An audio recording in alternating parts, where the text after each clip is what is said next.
All right, folks. Well, this is the pre-lab for inference for a single mean, and I think that this is going to feel pretty similar to inference for a single proportion, but with a few important changes.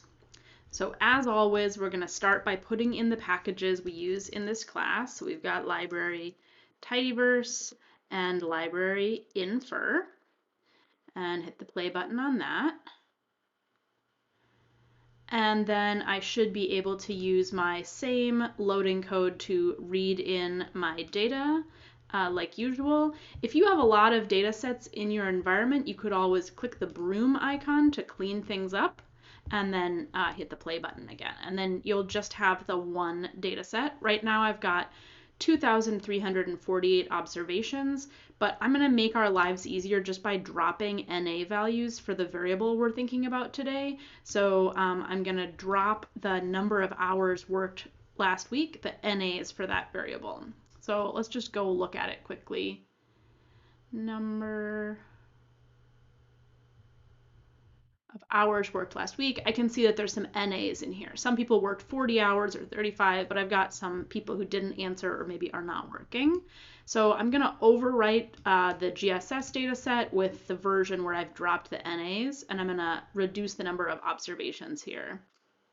Okay, so now I've got 1,381 observations, so kind of a lot of missing data for that variable, but we're going to work with it anyway.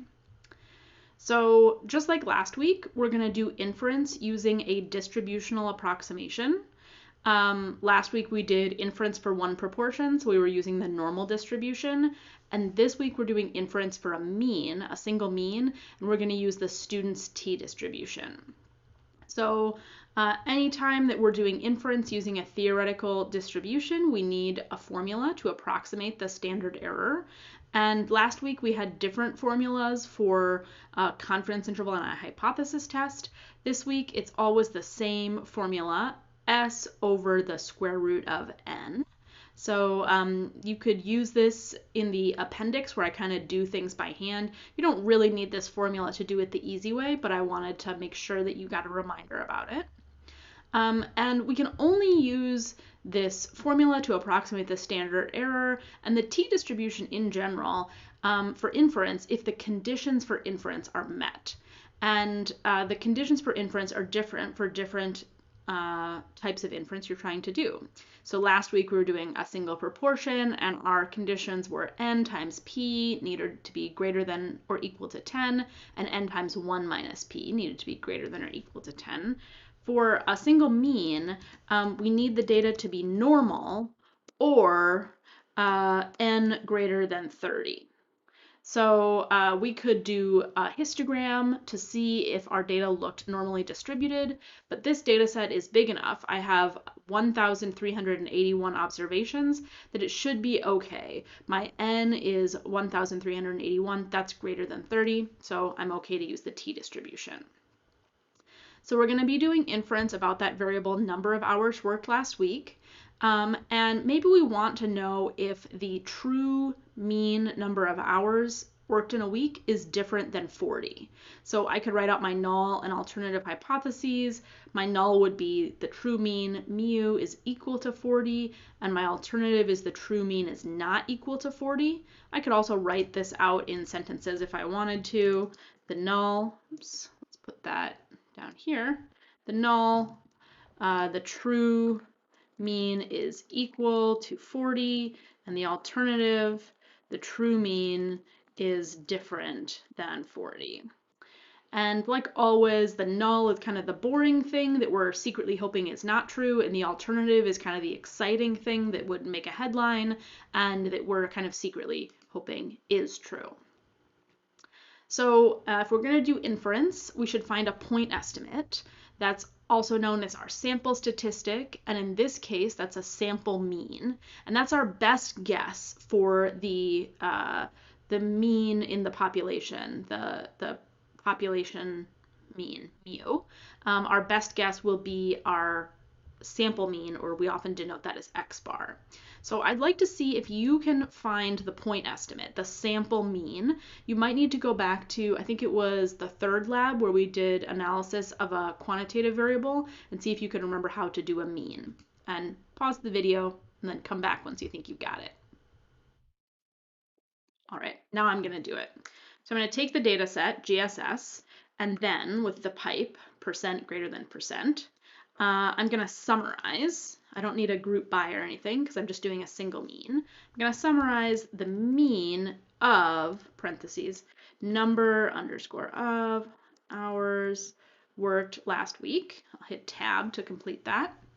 And then we can hit the play button. So it turned out to be 41.3 hours. So on average, our best point estimate is that Americans work about 41.3 hours a week. And that number isn't exactly 40, but we need to use statistics to tell us if it's significantly different than 40. So hypothesis testing can help us with this. And to do the hypothesis testing, we're going to use this function t_test. So this is different than what we used last week. We used prop test last week. This week we're using t-test because we're using a t-distribution. And I'm just going to put in a line break here so it's a little easier to read. I'm going to take my data set and then pipe it into a t-test.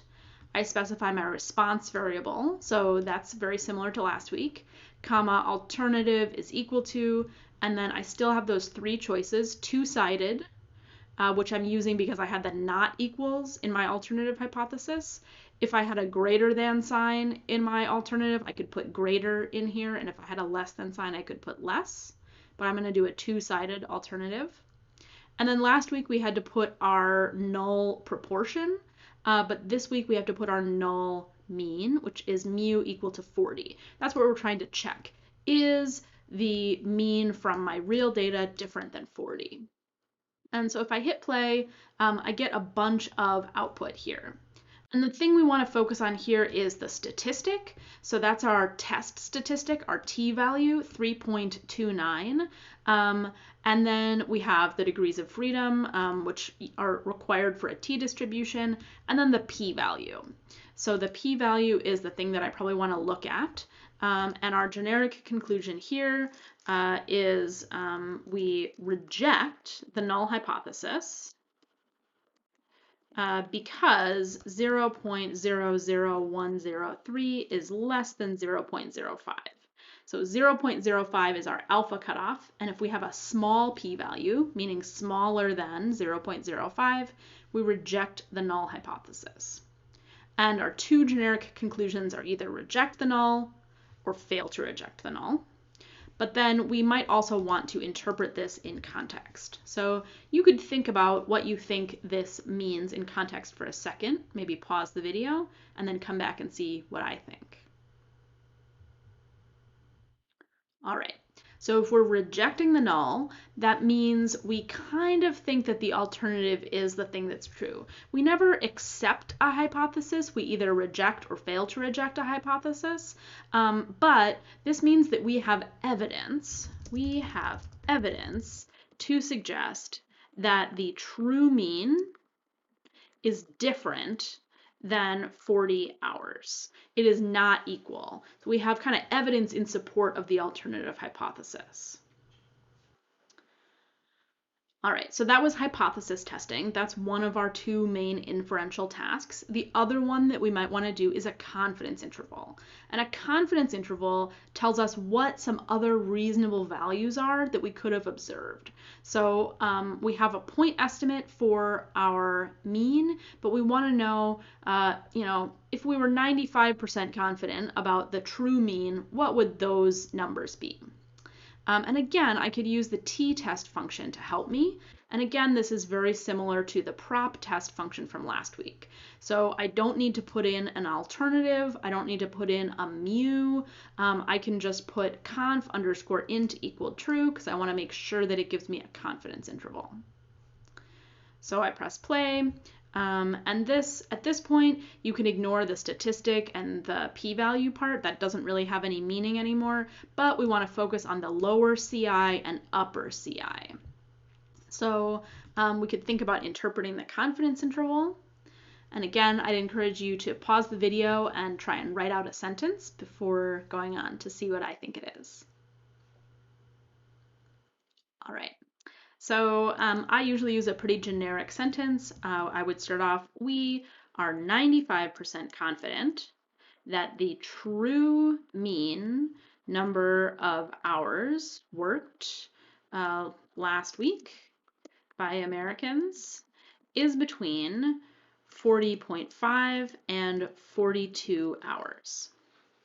So that means that people are working more than 40 hours a week. We're pretty confident that the true number of hours that people are working is more than 40. And this agrees with our hypothesis test. We rejected the null hypothesis that people were working 40 hours a week. And we said, we're pretty sure that the amount of time that people are working is different than 40. And we see that 40 is not contained inside this interval. We're 95% confident that, that the real number is between these two values. And that means that 40 would be out in the tails of that distribution. So it would be pretty unlikely. So that is how the two things agree with one another. All right, so I think that's enough code for you to do the real lab. Just like last week, I have an appendix where I'm doing it by hand. So if you wanted to use R more like a calculator, you could write this kind of long data pipeline. So I'm just going to whip through that quickly so that you can see how it would work. So if we were going to do the hypothesis test by hand, we would need a t-value, which would be our observed mean minus our null mean over our standard error. And we need to use that standard error function to estimate our standard error. And we could build a data pipeline in R to use R like a calculator to find the standard error. So GSS and then summarize the mean. So we'd done that to find the point estimate before. We'd also need the standard deviation of that variable. And we'd need n, which is open paren, open paren, close paren. And if I just ran that much of my code, I would just get the mean, the standard deviation, and the n. But I could stick a mutate on here. So a mutate makes another variable. And what I'm going to do is the standard error is going to be equal to the SD divided by the square root of n. So if I control enter here, my standard error is estimated to be 0.39. And then I could extend that pipeline even further to find the t-value and the p-value. So I had done up to here before, finding the standard error, and then I could do a t-stat, where I would take the mean, 41.3, and subtract off my null value, which was 40 from my null hypothesis, and divide by the standard error. So let's run just that much. Control enter. Okay, my t-stat, 3.29. And I think that's the same number that we saw from the t-test function. And then I'm going to do another mutate, and I'm going to find the p-value. And then the p-value function gets really complicated. So I'll just control enter here so you can see the full output. And again, we found the exact same p-value that the t-test function did. But it's harder doing it by hand. You need to use the pt function. So maybe I'll pull this out and put it into my console. And I could just put in by hand 3.29 as my t-stat. My degrees of freedom are going to be 1380. And then if I hit enter, it gives me my p-value. I'm saying lower tail equal false, because I know that 3.29 is going to be on the upper end of the distribution. If it's centered around 0, then I want the tail, the upper tail. So I'm going to say lower tail equal false. So I get that. And then because it's a two-sided test, I need to actually multiply this by 2 to get my p-value. So again, you don't need to use this data pipeline to find your t-statistic and your p-value. You can read them right from the convenience function, but I wanted to walk you through it. And the same thing could happen with a confidence interval. So it starts off the same. We summarize all the same things. We mutate and make the standard error. But then the weird thing that we need for a confidence interval is a critical t-value. So with the normal distribution, you might have that critical t-value, critical z-value rather, memorized. It's 1.96. But for the t distribution, it's more complicated. You need to put in the degrees of freedom to find a critical value. So I could use the qt function to tell me the critical t value. If I control enter here, it's pretty similar to a normal distribution, 1.961685. And that's because my degrees of freedom are so big. If I had a really small data set, like maybe it was only 31 degrees of freedom right over the cutoff to use the t distribution, then my critical t value would be 2.04. So pretty different. But for this one, it is 1.961685. And I'm using 0.975 for the same reason I was in the last video. R wants to find the whole percentage, so it's looking at the 95% plus the 2.5% in the tail, so that would be 0.975. So that goes into my data pipeline here. I mutate, I find the standard error, and then I also find the critical t value, which is that 1.961685, and then I can find the margin of error. So maybe I'll just run this much here. Control enter. I've got my mean, that's my point estimate. I've got my standard error. I've got my critical t value. And if I multiply the standard error times the critical t, that's my margin of error. And the way that a confidence interval works is you do the point estimate minus the margin of error and the point estimate plus the margin of error. So if I control enter here, now I get the low and high ends of my confidence interval. And again, these should be just the same as the ones that I got from the t-test function. So again, you don't need to do any of this stuff in the appendix. I just wanted to give you a little more intuition for how it would happen if you did it by hand.